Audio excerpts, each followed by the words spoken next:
رحلة شرم الشيخ مع العائلة في أغسطس 2016. طبعا هذه بداية الرحلة، عبارة عن مقدمة مختصرة لجميع اللقطات الموجودة في الفيديو.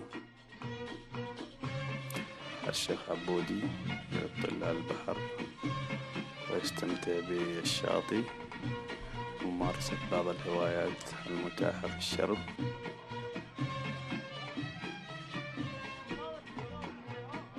ممارسة رياضة ركوب الخيل كانت فرصة للعائلة للاستمتاع بهذه الرياضة. طبعا بعض الصور مكررة لجمالها، منظر غروب الشمس في الشرم. هذا أحد الفنادق اللي كنا مقيمين بها. نهاية طبعا صارت المقدمة، بداية لقطات الرحلة. رحلتنا داخل الطائرة، الشرم من خلال شباك الطائرة قبل الهبوط. هبطنا بحمد الله.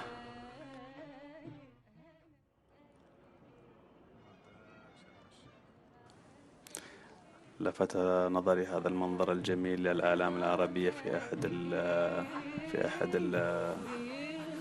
اليخوت الموجودة في الموقع. طبعا الفندق اللي قمنا فيه.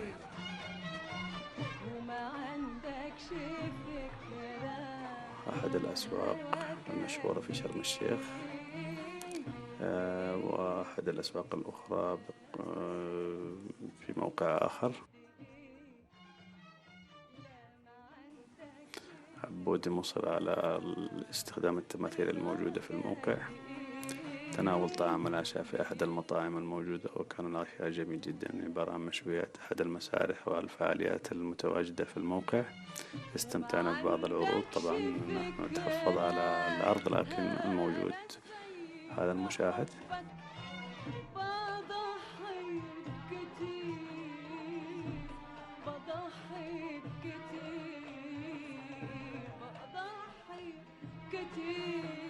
طبعا شاطئ الشرم من أجمل الشواطئ، حرصنا على التواجد عليها طول الفترة الممكنة. الأوتيل موفنبيك أحد الأوتيلات التي قمنا فيها جميل جدا. الاستمتاع ببعض الأنشطة الموجودة في الشرم. فترة بقائنا موجود عبودي ورفاقه من العائلة. ممارسة رياضة الخيل. الاستعداد للمغادرة. طبعا كانت الرحلة قصيرة، عبارة عن 3 أيام. الجميل في العودة أننا استخدمنا طائرة إيرباص تقودها سيدة الكابتن أسماء وسناء.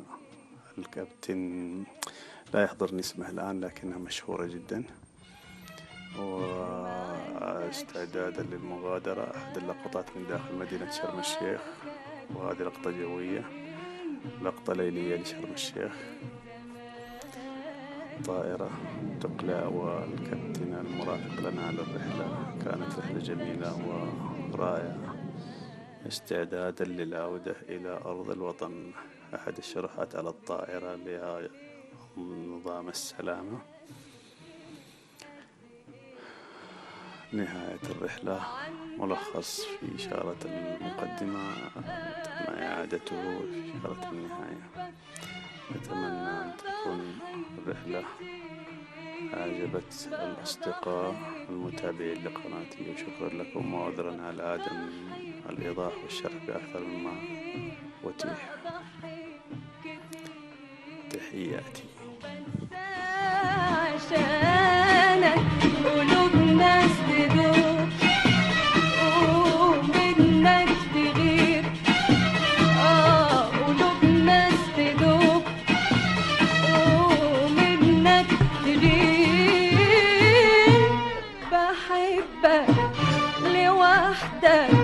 بحبك لوحدك